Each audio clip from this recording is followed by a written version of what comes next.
जय हिंद दोस्तों। आज जो है हमने पिछले वीडियो में सेक्शन 5, 6, 7 देखा था। आज 8, 9, 10, 11, 12 सबको देख लेंगे। आज हम इन सेक्शंस को देखते हैं, एक एक करके सेक्शन को समझते हैं क्या कहते हैं। तो देखिए सेक्शन 8 आपको दिखता है। सेक्शन 8 ऑपरेशन ऑफ ट्रांसफर की बात करता है। ऑपरेशन ऑफ ट्रांसफर यानी जो आप ट्रांसफर कर रहे हैं, जैसे सेक्शन 5 में जो आपने ट्रांसफर किया उसका क्या इफेक्ट होगा, जो भी ट्रांसफर है उसको क्या क्या चीजें मिलेगी। तो पैरा फर्स्ट में ये लिखी बात, unless different intention appears, different intention, ठीक है, इज देयर, ये समझ लीजिए। वहां लिखा हुआ एक्सप्रेस, जो लिखा हुआ है वो इज देयर, एक्सप्रेस है ना। तो यहाँ पर एक डिफरेंट इंटेंशन अगर नहीं होता ट्रांसफर के अंदर, जैसे यहाँ देखते हैं अपन ए बी को प्रॉपर्टी ट्रांसफर कर रहा है और इस प्रॉपर्टी में ए ने जो है एग्जांपल के तौर पर अपन समझ लीजिए ये प्रॉपर्टी बिल्डिंग है और इस बिल्डिंग के अंदर बी ने बोल दिया, जो ए ने बोल दिया कि बी को आपको फैन नहीं मिलेगा, इसका कूलर नहीं मिलेगा, इसके अंदर आपको जो एसी लगा है वो नहीं मिलेगा, इसके अंदर अगर जो है जो भी चीजें लगी हुई है इस प्रॉपर्टी में फर्नीचर वो नहीं मिलेगा। तो ये डिफरेंट इंटेंशन है। अगर ऐसा नहीं लिखा होता, इनके बीच में ऐसी बात नहीं होती, तो फिर ट्रांसफर का क्या इफेक्ट होगा हम आगे देखते हैं। तो ट्रांसफर को क्या क्या मिलेगा उसमें हम देखते हैं। पहला वाला, अगर जमीन लैंड है, जमीन है, ठीक है, मतलब यानी जो प्रॉपर्टी है वो जमीन है, तो उसका ईजमेंट तो आपको पता ही है। ईजमेंट बहुत आसान है। जैसे समझ लीजिए कि वो प्रॉपर्टी जो होती है उससे अटैच्ड जो भी ईजमेंट होता है, ईजमेंट राइट टू वे हो सकता है, वाटर हो सकता है, बहुत। तो ये लैंड है तो इस लैंड से जो यहाँ पर राइट टू वे जाने का अधिकार हो सकता है, ठीक है, वाटर हो सकता है। तो ये ईजमेंट जो भी है, अगर ए ने बी को प्रॉपर्टी बेची तो बी को ये पूरा ईजमेंट भी मिलेगा और ये प्रॉपर्टी भी। और अगर आप देखिए सेक्शन 6C के अंदर भी अगर आप कोई प्रॉपर्टी बेचते हैं तो ईजमेंट से जो अलग करके नहीं बेच सकते, उसको बेचना ही पड़ेगी ईजमेंट के साथ ही। फिर उसके बाद उस जो जमीन है उसके रेंट और उसका प्रॉफिट। जैसे एग्जांपल के तौर पे ये जमीन अगर लीज पे दी तो उसका रेंट आपको मिलेगा और जो भी ट्रांसफर है उसके पास जो प्रॉपर्टी है ये बी के, जो यहाँ पर बी है प्रॉफिट, उस जमीन पे जो भी प्रॉफिट्स हो रहा है, जैसे अगर जो उसके अंदर अगर कुछ सोना चांदी है तो प्रॉफिट्स हो सकते हैं, या फिर उस जमीन के अंदर जितनी भी चीजें। और लास्ट में अगर उसके अंदर कुछ गड़ा हुआ है, अटैच टू अर्थ, ये हमने परिभाषा पिछली डेफिनेशन क्लॉज में हमने देख ली थी, अटैच टू अर्थ। तो ये जैसे पेड़ हो सकते हैं उससे अटैच टू अर्थ, जो भी चीज बिल्डिंग हो सकती है उस जमीन से, तो सारी चीजें जो है ट्रांसफरी को मिल जाएगी। फिर अगला हम देखते हैं, लैंड के बाद आपको मिलेगा जो अगला वाला पॉइंट है। तो यहां पर हमको लैंड के बाद जो है मशीनरी दिखता है, ठीक है। तो मशीन है अगर कोई चीज, ठीक है, मशीनरी, लैंड के बाद हमको अगली चीज दिखती है मशीनरी। तो मशीन के मूवेबल पार्ट्स देखिए क्या होता है। जैसे आपने बड़े बड़े जो है प्लांट्स देखे होंगे, प्लांट्स यानी जो बड़े जो मैन्युफैक्चरिंग के लिए जो बड़ी बड़ी मशीन यूज होती है, वो जो है अटैच टू अर्थ हो जाता है, वो इमूवेबल प्रॉपर्टी हो जाता है। तो मशीन का जो स्क्रूज होते हैं, जो नट्स होते हैं, उसके अंदर जो भी चीजें लगती है, जो छोटे छोटे पार्ट्स होते हैं मूवेबल, वो सारे भी उस मशीन के साथ ट्रांसफर होंगे। कारण क्या है कि वो मशीन जो है उन पार्ट्स के बगैर अधूरी है, तो इसलिए वो भी ट्रांसफर होंगे, ठीक है। हाँ, ये बात अलग है अगर पैरा फर्स्ट में देखे डिफरेंट इंटेंशन में उन्होंने कहा कि आपको नए स्क्रूज लाना पड़ेंगे, ये तो वो चल जाएगा, लेकिन यहां पर अगर नहीं बोला है तो फिर ये भी ट्रांसफर होगा। फिर अगर जो जमीन है वो हाउस है, घर है, तो उसके साथ जो घर के अंदर कीज होती है, डोर्स होती है, विंडोज होती है, एसी हो गया इसके अंदर, ठीक है, वो आपका जो है डोर्स विंडोज तो हो गया, लॉक्स हो गया, सारी की सारी जो घर की चीजें हैं वो सारी ट्रांसफर होगी। हाँ, अगर कोई ने बोला कि आपको अनफर्निश्ड घर मिलेगा तो फिर वो डिफरेंट इंटेंशन, और अगर फर्निश्ड घर था और फर्निश्ड ही दे देते तो वो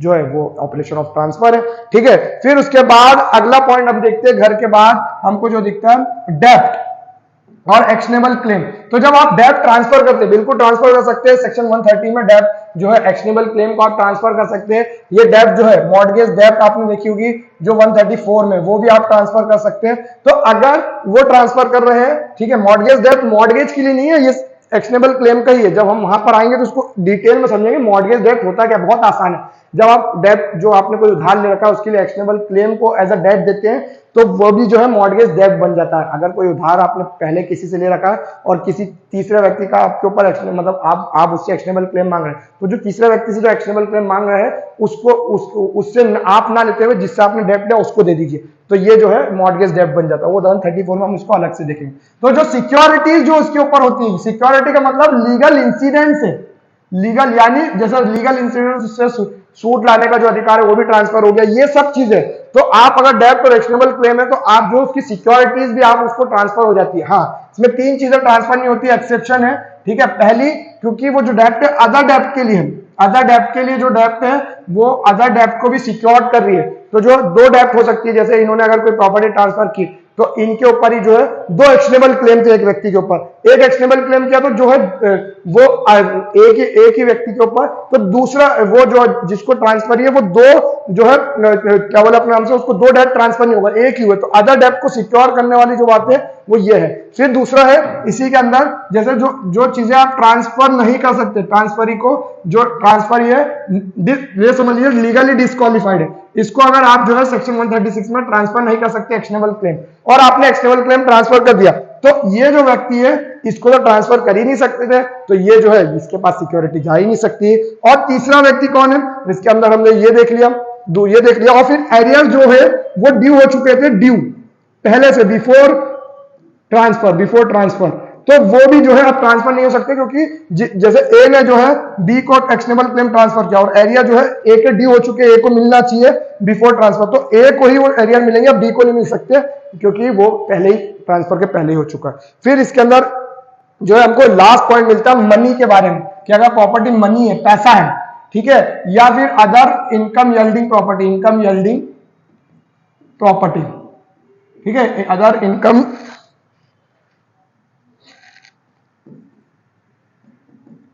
यील्डिंग प्रॉपर्टी, तो जिससे इनकम आ रही है, जैसे ये मूवेबल प्रॉपर्टी हो सकती है जिससे आप जैसे इनकम आ रही है ना, जैसे गुड्स वगैरह हो सकते हैं। तो मनी के केस में जो उसका इंटरेस्ट है, ब्याज है, वो भी ट्रांसफर होगा। ए ने बी को जो मनी ट्रांसफर, तो बी के पास अधिकार है कि उससे ब्याज लेने का, वो ट्रांसफर होगा।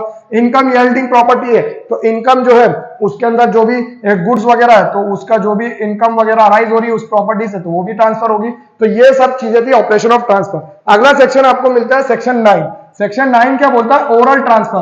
तो आपने देखा होगा कि सेक्शन 4 में रजिस्ट्रेशन एक्ट का इफेक्ट देखा, रजिस्ट्रेशन एक्ट की जहां कंपलसरी रिक्वायरमेंट है, या फिर आपने देखा सेक्शन 1 में भी सेक्शन 54 के जो 54, 59, 107, 120, 118 इनके अंदर जहां रजिस्ट्रेशन कंपलसरी है, तो वहां पर तो करा नहीं है। लेकिन जहां कंपलसरी नहीं है, इन्हीं सेक्शन में 54, फिर 59 हो गया है ना, फिर 100 आपको दिखता है 18, 107 दिखता है, 123, यहां पर रजिस्ट्रेशन जहां कंपलसरी नहीं है, जैसे अगर 100 से कम की, 100 या उससे कम की, लेस देन, या मॉर्गेज के केस में 100 या उससे कम का मॉर्गेज है ना, सिंपल मॉर्गेज को छोड़ दीजिए, सिंपल मॉर्गेज में कंपलसरी रजिस्ट्रेशन है, ठीक है। उसके अलावा जो 100 से कम का मॉर्गेज, तो आपको रजिस्ट्रेशन जो है कराना कंपलसरी नहीं है। या फिर एक्सचेंज का केस जो है सेल का ही लग जाता है, सेल वाला ही। और यहाँ पर अगर आप लीज कर रहे हो तो 1 साल से कम की लीज, या मंथ टू मंथ लीज है, या फिर गिफ्ट कर रहा है तो मूवेबल प्रॉपर्टी है, तो इनके लिए आपको रजिस्ट्रेशन कंपलसरी है, तो आप ओरल ट्रांसफर कर सकते हैं, यानी आप जो है मौखिक दे सकते हैं। फिर उसके बाद आप देखिए इसके बाद सेक्शन 18 ऑफ रजिस्ट्रेशन एक्ट को भी आप इसके साथ रख लीजिए, क्योंकि वहां पर भी कंपलसरी, जहां पर रिक्वायरमेंट नहीं है वहां पर भी आप जो है रजिस्ट्रेशन की रिक्वायर्ड नहीं है, तो आप कराओ या ना कराओ आपके ऊपर है। तो ये था सेक्शन 9। इसके अंदर अगर मेंस में आ जाता है सेक्शन, तो ये सेक्शन आ भी सकता है। जैसे आप देखिए सेक्शन 117 एमपीएलआरसी में जो प्रिजम्पशन वाला जो एंट्रीज का जो प्रिजम्पशन है, वहां पर आपने देखा होगा लैंड रिकॉर्ड्स का, वो आ गया। और एक लाइन का सेक्शन, तो उसके अंदर सारे सेक्शन लिखना पड़ते हैं, बहुत सारे, हम वहां आएंगे तो वहां भी बताएंगे। लेकिन यहाँ पर आप देखिए, अगर ये सेक्शन अगर मेंस में आ गया तो ये सारे सेक्शन आपको इसके साथ लिखना कंपलसरी हो जाएंगे। सेक्शन 18 रजिस्ट्रेशन एक्ट भी लिखेंगे, ये सब चीजें। फिर उसके बाद हमको सेक्शन 10 की तरफ आ जाते हैं। सेक्शन 10 एक बहुत ही अच्छा सेक्शन है, इसके अंदर आपको मिलेगा सेक्शन 10 के अंदर ये जो है यहां पर कंडीशन एक दिख रही है, कंडीशन रिस्ट्रेनिंग एलिनेशन। आप एलिनेट नहीं कर सकते, यानी आप एलिनेशन का मतलब वो है कि फर्दर आप ट्रांसफर नहीं कर सकते, प्रॉपर्टी सेल नहीं कर सकते, मॉर्गेज नहीं कर सकते, लीज नहीं कर सकते, एलिनेट नहीं कर सकते, प्रॉपर्टी को किसी और को नहीं दे सकते। तो ये कंडीशन जो है, अगर कोई कंडीशन लगा रहा है, देखिए सबसे पहली चीज कंडीशन होना चाहिए, वो किस चीज की होगी, या एलिनेशन की। एब्सोल्यूट कंडीशन है, ठीक है, कि एलिनेट नहीं कर सकते, ये एब्सोल्यूट है, एब्सोल्यूट रिस्ट्रेन, ठीक है, यानी आप एब्सोल्यूट उसको रिस्ट्रेन कर रहे हो, ठीक है। अभी हम सेक्शन 12 में देखेंगे, वहां अटेम्प्टेड एलिनेशन की बात है, ये एब्सोल्यूट रिस्ट्रेन पहले लगा चुके। तो ये जो कंडीशन आपने लगाई है किसके ऊपर, जिस पर्सन को ट्रांसफर किया, पर्सन और क्लेमिंग, यानी पर्सन क्लेमिंग, यानी इसका एलआर वगैरह, अगर ये मर गया तो इसका एलआर जो भी है, तो ये इनको अगर आपने कोई एलिनेशन की कंडीशन लगाई, तो ये जो कंडीशन है ये वॉइड हो जाएगी। ये जो है कंडीशन वॉइड है, किसी काम की नहीं होगी, और ये जिस व्यक्ति को प्रॉपर्टी मिली वो अपने हिसाब से एलिनेट वगैरह कर सकता है, ठीक है। तो ये था कंडीशन रिस्ट्रेनिंग एलिनेशन। जैसे देखिए ए जो है बी को प्रॉपर्टी ट्रांसफर कर रहा है, ये घर दे रहा है, और उसको बोला कि आप ये जो घर है किसी और को, डी को, ई को, एफ को, कुछ भी नहीं कर सकते, इसमें बस रहो रहो रहो और इसको बेच नहीं सकते, तो ये जो ऐसी कंडीशन आपने मना की है ये वॉइड हो गई, ये शून्य हो गई और इससे जो है ये इससे कोई फर्क नहीं पड़ेगा। एब्सोल्यूट रिस्ट्रेंट शुरू में लगाना, ये सेक्शन 10। फिर इसके अंदर दो एक्सेप्शन है। पहला एक्सेप्शन आपको मिलता है, दो एक्सेप्शन है, ठीक है। पहला लीज वाला एक्सेप्शन है कि लीज की कंडीशन में जो है आप एलिनेट करने से मना कर सकते हैं, क्योंकि लेसर का अधिकार है ना उस प्रॉपर्टी पे। लेसर जो है अपनी प्रॉपर्टी को प्रोटेक्ट करने के लिए जो है एलिनेट करने की कंडीशन लगा सकता है कि अगर आपने किया तो आपको भगा देंगे। जैसे सेक्शन 111 के अंदर जो है अगर इसको मना किया गया था कि आप सबलीज नहीं कर सकते या कुछ नहीं कर सकते और कंडीशन को ब्रीच करता, तो सेक्शन 111 के अंदर 11G के अंदर आपको पॉइंट मिलता है कि अगर उसने ब्रीच किया तो डिटरमाइन हो जाएगा या भगा सकते हैं, आपको प्रॉपर्टी से निकाल देंगे। दूसरा है कि इंग्लिश वुमेन के लिए यह है, जो इंग्लिश लॉ से गवर्न होती है महिला, उसके लिए एक रिस्ट्रिक्शन है कि वो ड्यूरिंग द मैरिज वो अपनी प्रॉपर्टी, अगर उसको कोई प्रॉपर्टी मिली है तो वो प्रॉपर्टी किसी और को एलिनेट नहीं कर सकती। जो है इसके अंदर लिखा है कि मुस्लिम, सॉरी जो है मोमेडियन, हिंदू, और इसके अंदर आपको अगला पॉइंट दिखता है बुद्धिस्ट, ठीक है। आप इनको सीक्वेंस, ऐसा जरूरी नहीं कि हिंदू मुस्लिम बुद्धिस्ट, आप कैसे भी सीक्वेंस में रखो, या बुद्धिस्ट हिंदू मुस्लिम, इससे कोई फर्क नहीं पड़ता। ये तीन लोग हैं, हिंदू मुस्लिम और बुद्धिस्ट लोग जो है, ये अगर आप देखिए कि इनके अलावा यानी इंग्लिश वुमेन, ये जो है during the course of marriage ये जो है अपनी प्रॉपर्टी ट्रांसफर नहीं कर सकती जब तक वो मैरिड है। इसका एक ऑब्जेक्ट है कि इंग्लिश लॉ के अंदर जैसे इनके जो है पतियों के जो फ्रॉड वगैरह से बचाने के लिए, या पति इनकी प्रॉपर्टी ना बेच दे उससे बचाने के लिए ये पॉइंट इसको डाला गया कि वो जो है जब तक के मैरिज में है तो उनका कुछ ना कुछ सिक्योरिटी के पर्पस पे कोई प्रॉपर्टी होना चाहिए, ठीक है। हम आगे का सेक्शन देखते हैं, सेक्शन 11। इसमें एक्चुअली है क्या, सेक्शन 11 में एक आप इंटरेस्ट जो है, इंटरेस्ट जो उसको पर्सन को मिला है, इंटरेस्ट प्रॉपर्टी में जो भी ट्रांसफर हुई प्रॉपर्टी उसमें जो इंटरेस्ट मिला है उसको इंजॉयमेंट के लिए, वो जो एंजॉय करते हैं इंटरेस्ट, उसके लिए आपने एक पर्टिकुलर मैनर बताया कि इसी पर्टिकुलर मैनर में आप इंटरेस्ट को एंजॉय कर सकते हैं। पर्टिकुलर मैनर, पर्टिकुलर आपने उसको बोल दिया कि इस पर्टिकुलर मैनर के अंदर ही आप जो है इंटरेस्ट को एंजॉय कर सकते हैं। जो हमने पर्टिकुलर मैनर बताया है उसी पर्टिकुलर मैनर में आप एंजॉय कर सकते हैं। एग्जांपल के तौर पे ए ने जो है बी को कहा, ठीक है, कि भैया देखिए ये मैं आपको घर दे रहा हूं, आप नाइट के अंदर इसके अंदर सो नहीं सकते, मना, और डे के अंदर आप सो सकते हैं, ठीक है। और आप जो है इसके अंदर जो है इस घर में जो है ये सारे कमरे जो है, इन कमरों का जो है एग्जांपल के तौर पे इन कमरों में जा तो सकते हैं, ठीक है, लेकिन इनके अंदर सो नहीं सकते, आपको सोना तो छत पे सोना पड़ेगा। ये कौन सा इंटरेस्ट है, ठीक है। तो एक पर्टिकुलर मैनर ये जो है जो भी ट्रांसफर कर रहा है उसके द्वारा एक पर्टिकुलर मैनर सेट कर दिया गया है। तो ये मान लिया जाएगा कि जो जिस पर्सन को, जैसे अगर ए बी को प्रॉपर्टी ट्रांसफर कर रहा है तो जो जिसको किया गया है वो ऐसे यूज करे उस प्रॉपर्टी का use as such that there is no condition, ऐसी कोई कंडीशन सेटअप ही नहीं हुई। ये समझ ले कि कोई ऐसा इंटरेस्ट पर्टिकुलर मैनर बताया ही नहीं गया,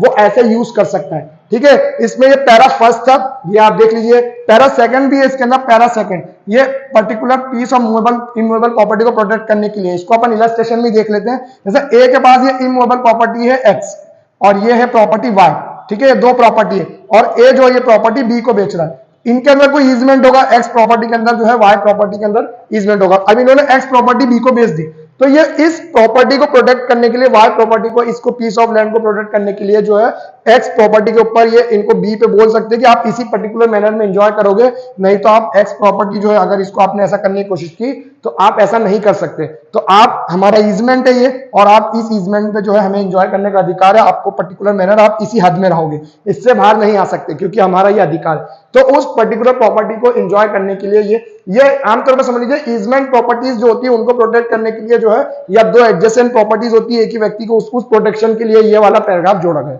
ठीक है। हम अगला पैराग्राफ, अगला सेक्शन देखते हैं। सेक्शन आपको मिलेगा 12। यहां पर दो चीजें कि कंडीशन एक लगाइए आपने, बाद वाली है कि अगर आप इंसॉल्वेंट होगा या अटेम्प्टेड एलिनेशन लिखा है इसमें। सेक्शन 10 के अंदर आपको दिखता है एब्सोल्यूट कंडीशन लगा दी है, वहां आप एलिनेट कर ही नहीं सकते, शुरू से आपको मरा। यहां पर आपको प्रॉपर्टी तो मिल गई लेकिन अटेम्प्ट नहीं कर सकते आप एलिनेशन का, ये बात है, यानी बाद में की बात है। तो अगर आप इंसॉल्वेंट होगा या अटेम्प्टेड एलिनेशन किया, मतलब इन दोनों कंडीशन में आप देखिए, अगर आपने ऐसा करने की कोशिश की तो आपको क्या कर लिया जाएगा, आपका इंटरेस्ट सीज हो जाएगा, जो आपको इंटरेस्ट मिला है वो सीज हो जाएगा। तो अगर ऐसा कोई इंटरेस्ट है देन, अगर ऐसा कोई कंडीशन लगी है देन सच कंडीशन, जो कंडीशन है ना वो कंडीशन ही वॉइड है, कोई काम की नहीं है, वो कंडीशन वॉइड हो जाएगी। ठीक है, यानी ऐसा आप अगर इंसॉल्वेंट हुए तो कोई दिक्कत नहीं, आप यूज करिए। देखिए कैसे, जैसे ए ने बी को प्रॉपर्टी ट्रांसफर कर दी, ये बी को प्रॉपर्टी मिल गई।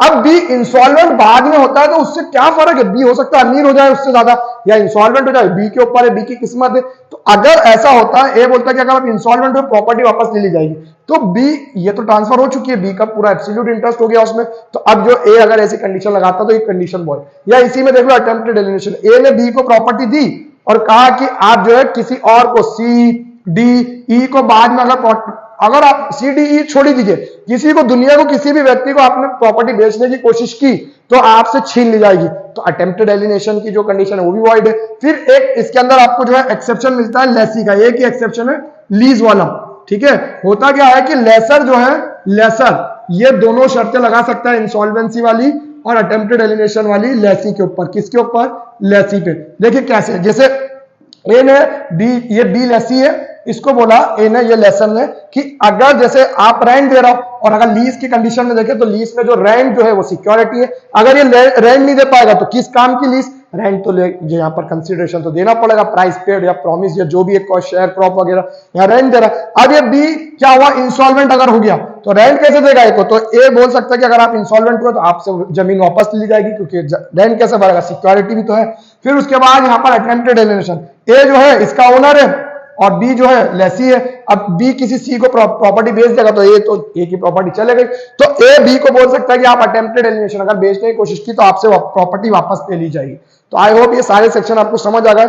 अगले सेक्शन 13 और 14 हम अगली वीडियो में देखेंगे, इनको डिटेल में समझेंगे। आई होप आपको ये सेक्शंस जो है, हम जो समझ रहे हैं वो सेक्शंस आपको समझ आ रहे हैं। अगर आपको अच्छे वीडियोस लग रहा है तो आप ऑफलाइन क्लास भी ज्वाइन कर सकते हैं, क्योंकि ऑफलाइन क्लास में और डिटेल स्टडी होती है। ठीक है, थैंक यू।